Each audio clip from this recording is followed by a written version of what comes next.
Hey everybody, Ron here.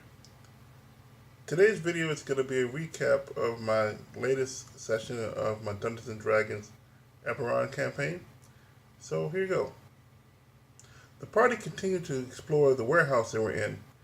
Twinga entered the warehouse blissfully unaware of the four mimics hiding among the crates and barrels, as well as the Dolgrims hiding up the catwalk to shoot them from above. Fortunately for him, Keth and Marv were aware, and they dispatched the enemies.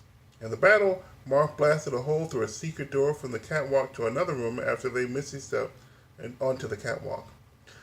Twinga just walked right over a pit trap, luckily avoiding it.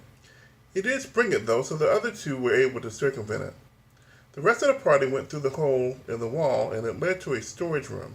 The door out was to a series of cells. There were 5 cells, 4 of which were occupied.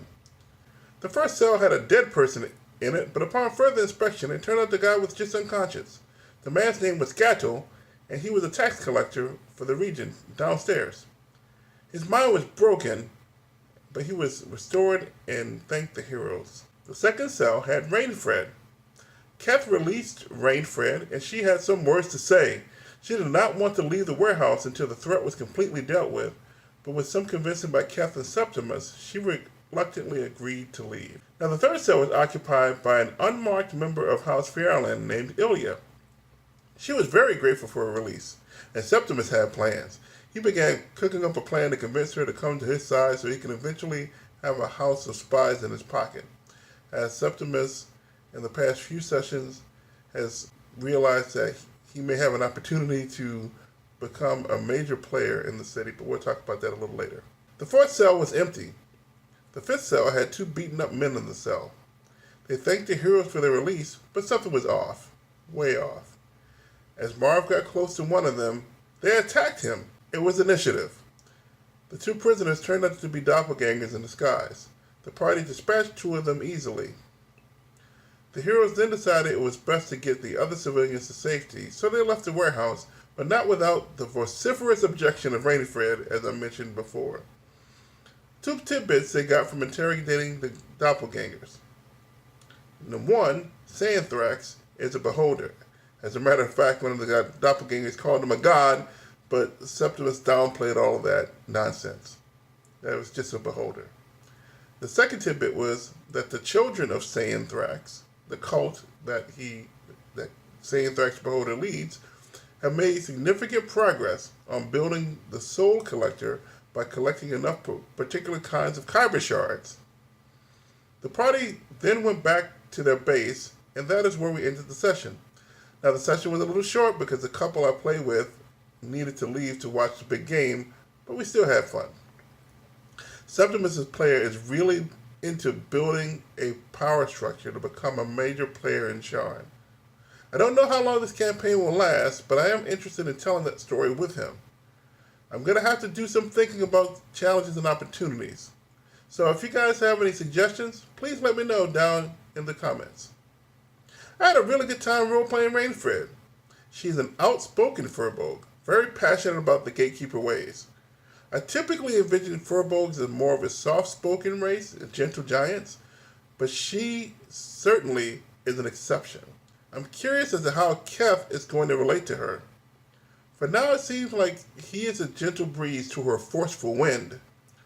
For this story arc, I wanted to use a couple of classic bad guys, Mind Flayers and Beholders. I believe I have set them up well, and the players are looking forward to facing them, though they're not too excited. They're not stupid, but I am really going to have to deliver on presenting these bad guys as memorable foes. We'll see how that turns out. One of the players painted up a beholder, and he is really excited to see it at the table. I'll show it off when I get it here, I think. Hopefully before the actual climactic encounter. One of the tools I'm using to prep the game is Sly Flourish's Return of the Late Dungeon Master. Mike Shea really condenses game prep into a nice, usable package in my opinion. He was able to articulate a lot of the things that I've already learned about game prep, and the tools he came up with has made my prep that much better and efficient. You should check his book out. Another tool I've gotten back into using was index cards. Now, back when I was younger, I used 3x5 index cards. Now I use 4x6. They're larger. I can print them, some larger text on them. But index cards are nice. I print monster stats on them. I print NPC stats on them. I have an index card for each player and their little plot elements. I have an index card for the campaign as a whole.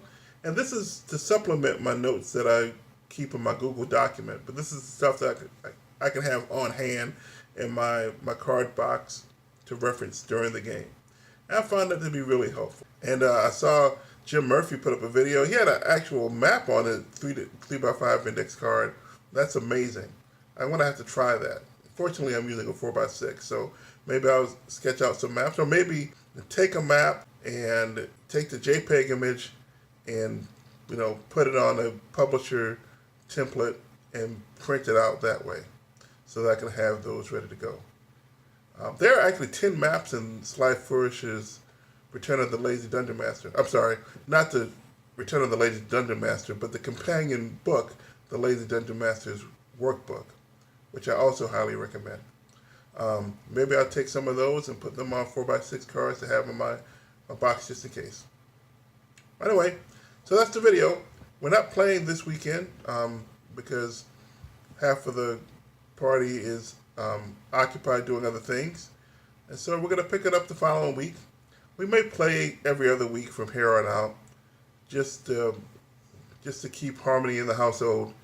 We'll see how that goes. But I'm having a lot of fun. Everybody's having a lot of fun. So I anticipate this game going on for a while. So when I decided to reboot this YouTube channel, I envisioned doing a campaign diary and plus talking about other geek topics, role-playing game related or board game related, or who knows, maybe even movie and book related. But we'll see about that.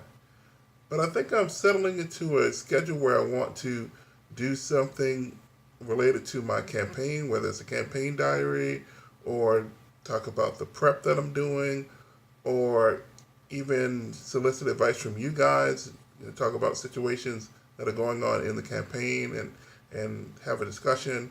And then another video just being unrelated to the campaign, like I have one on player character backgrounds and how long do you prefer them to be and their benefits and drawbacks and all that kind of stuff. That'll be coming up.